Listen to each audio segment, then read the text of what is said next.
Isang iglap lang mula sa halos siguradong pagkatalo, naging isa sa pinakamatinding comeback ng taon.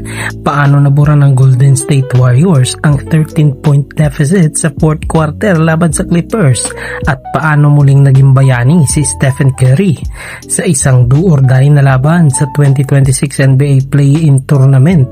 Nagbanggaan ng Golden State Warriors at Los Angeles Clippers sa isang game na puno ng drama, clutch plays at matinding depensa, at sa simula ng fourth quarter mukhang kontrolado na ng Clippers ang laro. Biglang naglayab ang opensa ng Warriors. Sa loob lamang ng ilang minuto, nagpakawala ang Warriors ng 14-2 run na nagbaliktad sa momentum ng buong laro, at sa gitna ng comeback na iyon, iisa ang pangalan na nangingibabaw. Siyempre, si Stephen Curry.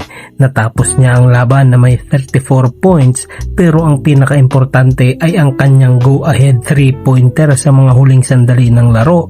Isang tira, isang sandali, at biglang sumabog ang arena. Classic Curry moment. Pero hindi lang opensa ang dahilan ng panalo. Dito rin pumasok ang napakahalagang depensa ni Draymond Green. Sa fourth quarter, halos hindi na nakagawa ng maayos na play si Kawhi Leonard dahil sa pressure defense ni Green. Nag-record siya ng 4 na steals, kabilang ang 2 crucial steals sa final moments na tuluyang pumatay sa comeback hopes ng Clippers. Mula sa 13-point deficit, naging 5-point victory ito para sa Golden State Warriors, isa sa pinakadramatic na comeback ng play-in tournament ngayong taon. Dahil sa panalong ito, magpapatuloy ang Warriors at hahanap sa Phoenix Suns para sa isang pagkakataon na makapasok sa playoffs. Samantala, dito na nagtatapos ang season ng Los Angeles Clippers.